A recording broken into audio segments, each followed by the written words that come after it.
송은재TV 시작하겠습니다. 국민의힘 대선 후보 토론, 오늘 마지막 맞수 토론 어떻게 보셨습니까? 혹시 보시다가 깜빡 잠이 들지는 않으셨습니까? 재미없죠? 예, 너무 재미없는 토론이었습니다. 그러니까 못 보신 분들을 위해서 잠깐 요약을 해드리면, 윤석열과 원희룡의 토론은 대통령학 총론을 이야기했습니다. 서로가 맞장구를 쳐주는 좋은 생각이다, 그렇게 하도록 하자. 그래서 재미가 없었습니다. 그 다음 홍준표 후보와 유승민 후보의 토론은 주로 홍준표 후보의 각종 공약에 대해서 유승민 후보가 검증하는 그런 토론이었습니다. 그러니까 대통령학 강론이다, 이렇게 볼 수 있습니다. 조금 더 긴장감, 긴박감은 있었지만 그래도 지금까지 나온 이야기 모두 다 되풀이하는 것이어서 역시 재미없었습니다. 이제 이번 일요일 31일이면 마지막 합동 토론회를 끝으로 토론회는 모두 끝이 납니다. 지난 1차, 2차, 3차 경선 토론을 모두 종합 정리하면 31일, 1일에는 또 다른 주제로 이야기를 해야 될 듯 싶어서요. 모두 종합을 하면 토론의 내용에 있어서는 유승민과 원희룡이 뛰어났고, 홍준표는 올드했다, 좀 구태를 보였다. 나이 때문이 아니고요, 내용 면에서나 태도 면에서 좀 한물간 느낌을 어쩔 수 없이 보였다. 윤석열은 정치 신인인데도 불구하고 계속 발전된 모습을 보였다. 이렇게 총평을 할 수 있을 것 같습니다. 제가 많은 국회의원들, 친하게 지내는 국회의원들과는 막역하게 사적인 자리에서는 얘기를 하게 되죠. 제가 기자 생활을 하다 보니까 지적질이라고 하지 않습니까? 남에 대해서 어쩔 수 없이 비평을 하게 되는데, 그러면 많은 국회의원들이 그럽니다. 네가 해봐라. 네는 얼마나 잘하는지 보자. 네 기사 보니까 넌 정말 잘하겠던데 네가 한번 해봐라. 맞습니다. 어렵습니다. 정치가 정말 어렵죠. 정치가 어려운 이유는 많은 사람들, 정말 국민 개개인의 개성이 각각 다른 많은 사람들의 가슴에 와닿아야 하기 때문입니다. 그게 어려운 부분인 것이죠. 엄청난 언론, SNS 상에서 모두 자신에게 비판이 쏟아질 때 정신 못 차립니다. 정말 우울증도 오고 멍해진다고 그러죠. 옆에서 지켜보고 있으면.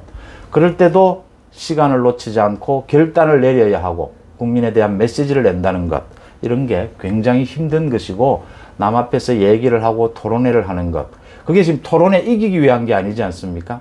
국민들한테, 유권자에게 어떻게 보여야 하는가, 이 부분을 가장 신경을 쓴다는 것 굉장히 어렵습니다. 저도 송은재TV를 진행을 하면서 굉장히 어렵습니다. 제가 송은재TV 말이 나와서 잠깐 말씀을 드리면, 거듭 말씀을 드리지만 저한테 올려주시는 댓글 제가 모두 다 읽고 있습니다. 가끔씩 이제 제가 읽었다는 하트 표시를 보내는, 그렇게 시간 전략을 위해서 그렇게 합니다. 격려 보내주시는 것에도 큰 힘을 얻고요. 또 비판을 하면 뭐 거의 욕 같은 이런 비판도 있는데 그 부분도 제가 하트 표시를 해드립니다. 너무 심한 이야기가 아니면 다 해드립니다. 제가 깜짝깜짝 놀라는 것은 거의 많은 분들이 이 정치 현상에 대해서 전곡을 찌르는 말씀들을 해주신다. 굉장히 짧으면서도. 그래서 제가 입에 발린 소리가 아니고 정말 제가 더 많이 배운다, 이런 생각을 갖습니다. 이렇게 송은재TV는 여러분들과 소통하는 것, 소통하면서 함께 만들어가는 것, 이게 이제 쌍방향 언론이라고 하죠. 이렇게 만들어가는 것을 원칙으로 하고 있고요. 또 제가 슬로건에 내걸었듯이 품격과 재미, 이 재미가 있어야 한다라는 부분이죠. 이 재미라는 게 언제나 웃고 이것만이 있는 게 아니지 않습니까? 이렇게 집중하게 만들고 호기심을 불러일으키고 이런 것도 재미지 않습니까? 폭넓은 의미에서 재미가 있어야 한다. 제가 가까운 정치인에게는 그런 말을 흔히 합니다. 정치인들도 저한테 그런 이야기를 하고요. 남 앞에서 얘기를 할 때 적어도 3분 단위로는 재미있는 것이 있어줘야 된다. 긴장이 풀어지든지 호기심을 자극하든지 뭔가 끌어당기는 재미가 있어줘야 한다. 이게 지금 긴장하게 하거나 호기심을 불러일으키는 이런 재미없이, 이런 자극 없이 계속 40분을 연결하게 되면 잘 수밖에 없습니다. 정치인들은 자기들도 그렇게 하려고 하는데 힘들다라고 합니다. 예, 힘든 일입니다. 저도 송은재TV에서 재미있게 해보려고 하지만 정말 재미있게 해보고 싶은데 어렵습니다. 어렵긴 한데 오늘 윤석열과 원희룡의 토론 40분 재미가 없었습니다. 그러니까 대통령으로서 어떤 교양을 갖춰야 하느냐, 어떻게 균형 잡힌 시각을 갖고 있어야 하느냐 충분히 느낄 수 있었습니다. 두 사람이 수준 이상이라는 걸 충분히 느낄 수 있었습니다. 그런데 재미는 없었습니다. 왜? 철학 원론을 이야기하면 원래 재미가 없고요. 똑같은 이야기라고 하더라도 오늘 복지와 성장 부분에 대해서 두 사람이 생각하는 가장 기본적인 철학과 정치관에 대해서 얘기를 주고받았습니다. 긴장이 없었고요. 재미가 있으려면 두 사람 사이에 일단 긴장관계가 조금 만들어져야 합니다. 그 다음 얘기를 하면서 좀 더 구체적이어야 합니다. 국민들이, 유권자들이 어떻게 생각하고 있고 뭘 생각하고 있는가를 잘 알아야 합니다. 공감을 해야 하는 것이죠. 저도 어렵습니다. 저도 여러분들의 댓글을 모두 제가 읽는 이유는 사실은 제가 여러분들의 생각을 알기 위해서, 훔치기 위해서입니다. 여러분들이 관심 있어 하고 재밌어 하는 것이 뭘까? 제가 재미있는 건 의미가 없지 않습니까? 제가 재미있는 거면 저 혼자 이야기하면 되는 거죠. 제 가까운 사람과 얘기하면 끝나는 것이죠. 제가 그래도 여러분들 앞에서 얘기를 시작했을 때는 여러분들이 재미있는 이야기를 해야 한다. 여러분들이 알고 싶어하는 이야기를 해야 한다. 윤석열과 원희룡은 정말 좋은 이야기, 교양 있는 이야기들을 했습니다. 그 이야기를 국민의 가슴에 가닿게 재밌게 할 수 있었습니다. 어떻게? 문재인 정권과 연결하고 이재명과 연결하고 예로서 연결을 하는 겁니다. 또 그것도 안 되면 이번 대선 전국에서 정권 교체를 위해서 우리 야권 전체는 정책적으로 전략적으로 이런 나라를 만들기 위해서 이런 비전을 제시하자. 그런 형태로 이야기를 끌고 가면 또 이야기 중간중간에 살짝 긴장감도 주면서 그렇게 하면 충분히 재미있을 수 있습니다. 그 부분까지 바라는 건 좀 너무 과한 겁니까? 원희룡 후보 같은 경우에 가장 눈여겨볼 대목이 토론도 잘하고 내용도 알차지만요. 지난 쭉 토론회 과정에서 원희룡 후보 많은 4명 가운데 거의 유독 토론회 한 회 나올 때마다 주제의식을 갖고 나오는 것이 보였습니다. 오늘 토론회는 자기는 어떤 컨셉, 주제를 갖고 이끌어 보겠다 라고 하는 것이 보였어요. 이게 이제 톤을 좀 고급스럽게 해보겠다 라는 자신의 의지였는데 오늘은 국민들에 대해서 강의하는 컨셉이었습니까? 재미없었습니다. 훨씬 재미있게 할 수 있었는데 물론 저보고 니나 잘해라 라고 하면 뭐 할 말은 없습니다만 어렵습니다만 재미없었다. 윤석열 후보도 허심탄회하게 정말 편하게 자신이 생각하는 정치 이야기를 할 수 있었던 것은 소중했지만 아직 재미있게 할 수는 없었다. 한 가지 꼬집고 넘어가면요. 정책 부분. 이제 본선에 나가게 되면 정책 부분에 대해서 윤석열이 만들고자 하는 나라, 문재인 정권을 심판하고 난 뒤에 윤석열이 만들고자 하는 나라는 어떤 나라인가를 선명하게 국민들이 알기 쉽게 보여줄 수 있는 그 노력 좀 더 많이 해야 된다라는 부분을 느꼈고요.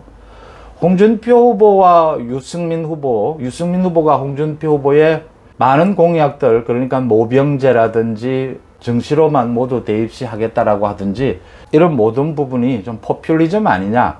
너무 실제 정책을 실행하게 되면 많은 문제점을 일으키게 되는 눈에 뻔히 보이는 부분이거든요. 검증했습니다.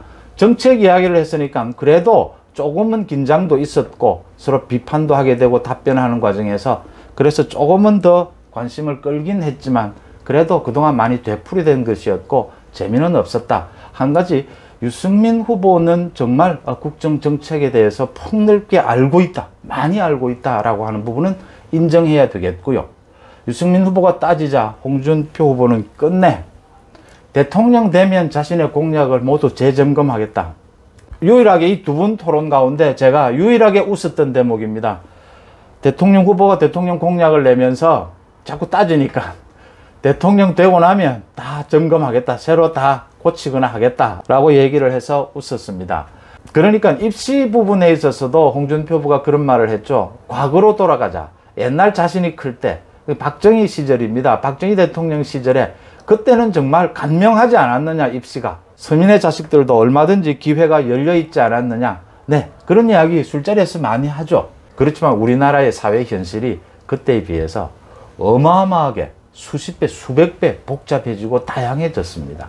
제도 자체를 과거에 그 좋은 부분이 있었다고 하더라도 제도 그 자체를 정시로만 뽑자. 과거 그대로 돌아가자. 그렇게 해서는 부작용이 훨씬 더 많이 생긴다라고 하는 것은 뭐 상식적으로 모두 다 알 수 있는 이야기죠. 이런 한 부분의 예를 들더라도 올드하다. 역시 지금 문재인 정권을 교체하고 이재명에 맞서서 이재명을 이겨내고 새로운 국정을 설계하는 데에 동력, 설득력은 좀 떨어질 수밖에 없다. 그리고 많은 공약들을 좀 포퓰리즘으로 많이 이렇게 좀 기분 내키는 대로 많이 내지르는 편이죠. 그런데 내용이 너무 없다, 너무 모순이 된다라고 하는 부분을 지적하지 않을 수가 없습니다. 이제 경선 막판 모든 것들이 하나둘씩 정리되어 가는 느낌입니다. 여러분들과 함께 제가 송은재TV에서 여러 가지 예측도 하기도 했는데 그런 예측들이 전체에 있어서 조금씩 맞아떨어진다라는 부분이 있습니다. 오늘 아침에 제가 말씀을 드렸던 그 김종인의 지원, 홍준표에 많이 경도되어 있던 이준석, 홍준표에 경도되어 있다라는 것보다 오히려 이준석이 굉장히 윤석열을 괴롭혔죠. 굉장히 공격을 많이 했죠. 그런 부분을 이제 잠재웠다. 곧바로 확인이 됐습니다. 김종인 위원장이 오늘 오전에 기자들을 만나서 이번 대선은 윤석열과 이재명의 대결이 아니겠느냐 이런 말을 했고 홍준표 후보는 도사 나오셨네 라고 또 받았습니다. 또 이준석 대표도 이제 윤석열에 대한 공격보다는 최근 들어서는 이준석 대표가 자주 안철수 대표에 대해서 얘기를 많이 하는데 요것만 얘기를 하고 넘어가겠습니다. 안철수 대표에 대해서 안철수 대표가 이제 곧 출사표를 던지지 않습니까? 완주하지 못할 것이다. 안철수 대표와 손을 잡으면 대통령이 되기 힘들 것이다. 차라리 분리된 것이 대통령이 되기가 쉽다. 그동안에 경험해서 그렇다. 이런 식의 이야기를 하고 견제를 하는데 안철수 대표와의 야권 대통합의 문제는 이준석 대표가 언급을 하지 말고 뽑히게 될 야권 후보에게 맡겨야 합니다.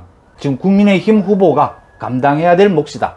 이준석이 간섭하지 않는 것이 좋다라는 말씀을 지적을 하고요. 어쨌든 이준석이 중립적인 자세로 돌아왔고 김종인이 노골적으로 윤석열 지지로 돌아선 것 주목할 만한 부분이고요.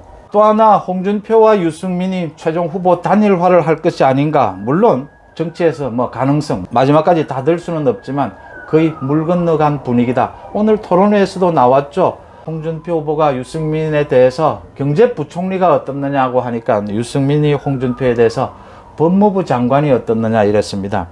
예, 홍준표도 법무부 장관을 10여 년 전에 MB정부 때 참 하고 싶어 했죠. 유승민도 경제부총리 참 하고 싶어 했었죠. 정권이 바뀌면 또 기회가 될지 한번 지켜볼 대목이고요. 오늘 낮에는 유승민이 이제 홍준표에 대해서 직격탄을 날렸습니다. 그러니까 그 찌라시 유승민에게 홍준표 측이 국무총리직을 제안하고 홍준표를 지지하고 후보 사퇴를 하는 이런 찌라시가 돈 것에 대해서 홍준표 후보 측을 겨냥을 했습니다. 그렇게 비겁한 그런 장난을 치지 말라. 그렇게 찌라시가 도는 것만으로도 유승민에게는 타격이거든요. 그러면서 그 후보 단일화 문제는 이제 수면 밑으로 가라앉는 것이 아니냐 이렇게 보이고요. 또 하나 며칠 전에 논란이 됐었죠. 토론회 있고 난 다음에 윤석열 후보가 홍준표 후보의 그 팔을 툭툭 치면서 웃으면서 헤어지는 그 장면을 놓고 후배가 너무 건방진 것이 아니냐, 어깨를 친 것이 아니냐, 그만하라 이렇게 이야기한 게 아니냐 그 입모양을 보고 이랬을 때 제가 그때 유튜브에서 그렇게 예측을 했었습니다. 아니다. 홍준표 후보가 농담을 참 잘합니다. 재치있게 농담도 잘하고 홍준표 후보가 아마 농담을 했을 테고 조금 짓궂게 이렇게 농담을 했을 테고 윤석열 후보가 팔을 친다라는 것이 키 차이가 있으니까 그 경계 지점을 치는 그런 형태로 마지막에 웃으면서 아이 그만하십시오 선배님 이런 식으로 헤어졌을 것이다. 저는 그렇게 예측을 했는데 요즘 그 이현주 전 의원이 입이 걸죠. 이현주 전 의원이 여러 방송에 나와서 후배가 아주 그렇게 무례하게 정말 무례하게 그렇게 할 수 있느냐 이렇게 이야기한 다음에 어제는 또 홍준표 자신도 한 방송에 나와서 굉장히 불쾌해서 더 이상 말하지 않겠다 이렇게 이야기하면서 대단한 일이 있는 것처럼 이렇게 했습니다. 제 댓글에서도 많은 분들이 그 당시에 그렇게 해주셨습니다. 만약에 윤석열이 결례를 했다면 무례하게 했다면 그냥 있을 홍준표가 아닙니다. 버럭하고 침이 튀어나오고 난리가 났을 겁니다. 오늘 이제 윤석열이 밝혔죠. 윤석열이 한 유튜브에 나와서 그때 홍준표 선배님이 윤 총장 오늘 고생했지 해서 자신이 병 주고 약 줍니까 선배님 하면서 웃으면서 헤어졌다. 윤석열 말은 사실이지 않겠습니까? 홍준표 후보 조금 민망해지는 순간이었습니다. 고맙습니다.